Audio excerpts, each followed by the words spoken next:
Salut tout le monde, je reviens aujourd'hui pour vous parler de la cup.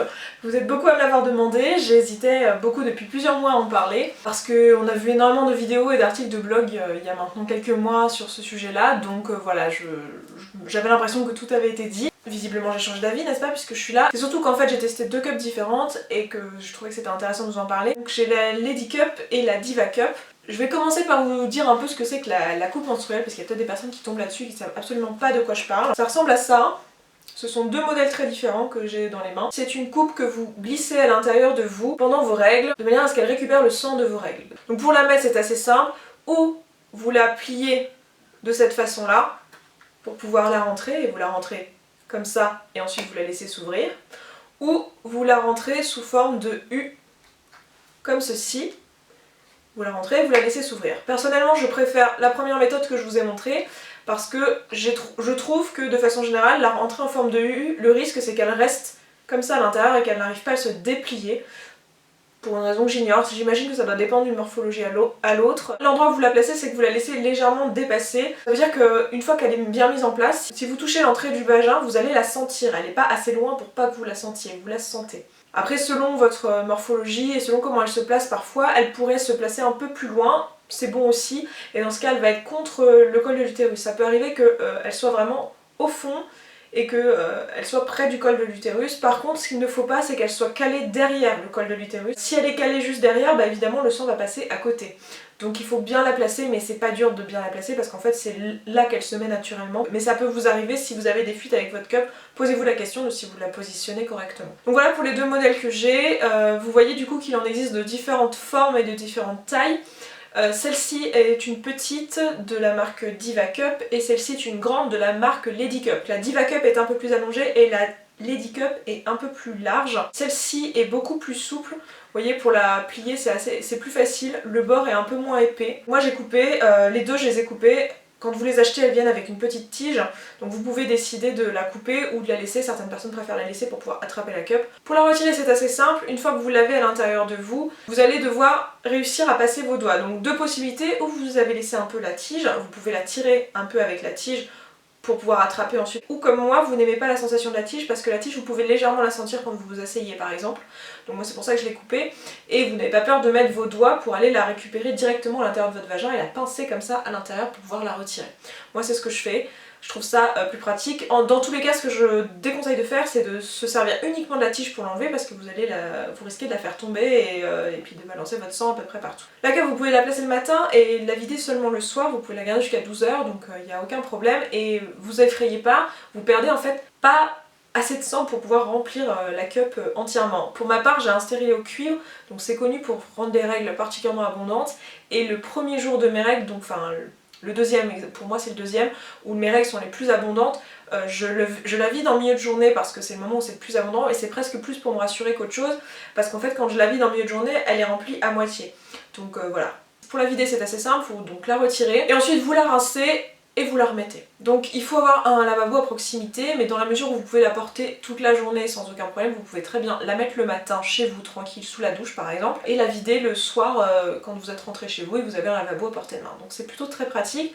Une fois le cycle terminé, il faut la faire bouillir, la remettre dans son petit sac et la refaire bouillir la prochaine fois de vos règles avant de l'utiliser à nouveau. Donc ces choses-là, c'est du silicone chirurgical et les prix varient un peu, mais c'est dans l'ensemble entre 20 et 30 €, quelle que soit la marque et la taille, donc ce sera à vous de regarder. Je vous mettrai en barre d'infos un site qui s'appelle Easy Cup, qui référence toutes les coupes, qui va aussi vous dire où les acheter à proximité de chez vous, donc par région, quel magasin distribue les cups, et vous pouvez aussi les trouver bien sûr sur internet. Vous trouverez aussi sur ce site un tableau qui va vous expliquer quel type de cup sera le plus approprié pour vous, selon vos besoins, selon votre âge, selon si vous avez déjà eu des enfants. Donc à qui ça s'adresse ce genre de produit? Pour moi c'est quelque chose qui est pour tout le monde. La seule chose qui est limitante, c'est qu'il faut être quand même assez à l'aise avec son corps, se connaître un petit peu pour pouvoir la placer. C'est presque comme un tampon, la différence c'est qu'il n'y a pas la possibilité d'avoir un applicateur. Comme il existe toutes les tailles vraiment, même si vous n'avez jamais eu de rapport sexuel, vous pouvez très bien porter une cup.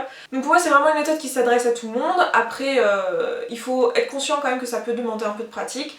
Pour ma part, c'est pas quelque chose que j'ai réussi à utiliser tout de suite à 100%. Si vous vous posez la question de laquelle choisir, je vous conseillerais donc d'aller sur le site dont je vous parle depuis tout à l'heure parce que vous aurez beaucoup d'informations là-dessus. Si vous voulez mon avis pour commencer, j'ai acheté d'abord celle-ci en premier. J'ai essayé de l'utiliser plusieurs fois, j'ai pas forcément réussi. À l'utiliser correctement, elle me gênait, je la sentais, elle était mal positionnée, elle faisait des fuites. Ou alors j'arrivais pas à la rentrer sans qu'elle reste collée sur les parois et qu'elle se positionne comme ça en fait, qu'elle se déplie jamais. Donc j'ai un peu eu du mal au départ. À partir du moment où j'ai eu celle-ci, et j'ai vraiment utilisé plus que ça, parce que celle-ci est plus souple, donc on a moins ce problème du fait qu'elle ne s'ouvre pas et elle est un peu moins large. Par contre, sur le long terme, je me suis aperçue qu'en fait je préférais celle-ci parce que celle-ci justement est moins large et pour moi elle a tendance à un peu plus bouger que celle-ci qui reste bien en place. Donc vous allez sûrement me poser la question, et vous me l'avez déjà posée sur ma vidéo sur les stérilets, mais non, il n'y a aucune contre-indication à porter une cup lorsqu'on a un stérilet, pas plus qu'à porter des tampons. Voilà, ça peut arriver à certaines personnes, ça s'est vu, ça arrive, il y a des témoignages pour ça, que certaines personnes se sont retrouvées à perdre leur stérilet, sachant que mon gynéco me l'a confirmé, mais je l'ai pu le tester moi-même, mais l'effet ventouse de la cup ne suffit pas à retirer un stérilet.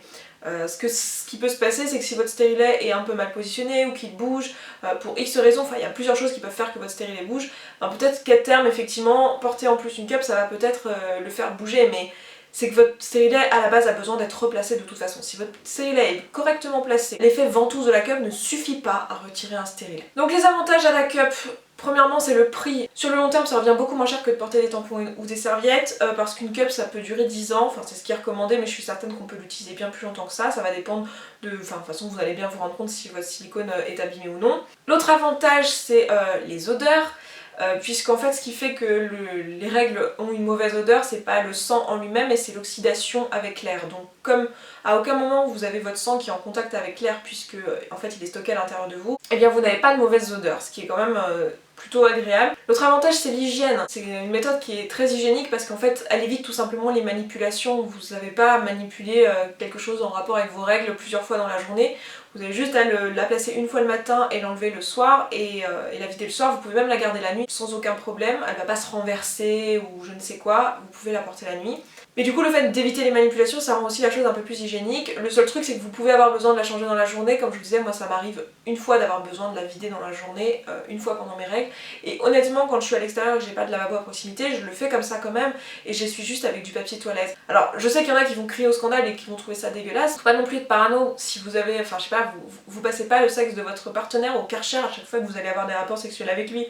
Donc votre cup qui a été mise bouillie à l'intérieur de vous et qui ensuite a juste recueilli votre sang, que vous l'avez rincé à l'eau à chaque fois et que cette fois-ci vous l'essuyez uniquement et que vous la remettez avec vos mains propres, les risques quand même de mycose ou de je ne sais quoi sont quasi nuls hein, à mon sens. Moi c'est une méthode que j'ai même utilisée cet été lorsque j'étais en Afrique et où j'avais pas forcément de l'eau potable à proximité. Donc vous voyez je l'avais fait bouillir au départ et je l'ai fait bouillir à la fin de mes règles et c'est tout quoi. Pendant tout ce temps là je l'ai portée et remise jour et nuit sans aucun problème. Donc, heureusement que j'avais la cup et ça m'a vraiment sauvé la vie. L'autre avantage, je viens un peu de l'évoquer ici du coup, c'est que c'est quand même une méthode ultra simple, c'est une méthode sans souci, vous la posez le matin, vous l'enlevez le soir, du coup vous n'y pensez absolument pas dans la journée. Donc c'est quand même ultra pratique, c'est peu encombrant et c'est bien sûr écologique parce que voilà, c'est quelque chose qui est en silicone, que vous achetez une seule fois et vous ne faites pas des déchets en permanence tous les mois, donc voilà. Et ensuite l'autre avantage si vous êtes sportif, c'est que c'est la méthode idéale même pour les sports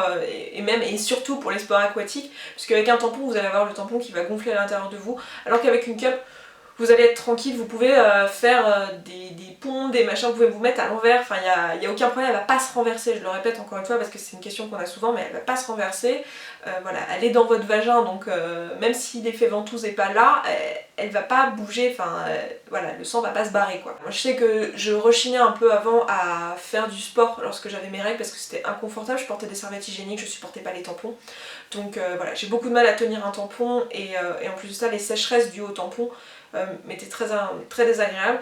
Donc avec la cup j'ai pas ce problème là non plus puisque c'est pas une méthode absorbante donc vous n'allez pas absorber la muqueuse non plus, ce qui fait que vous allez laisser votre vagin vivre comme il est censé l'être quoi. Pour les inconvénients j'en ai noté deux.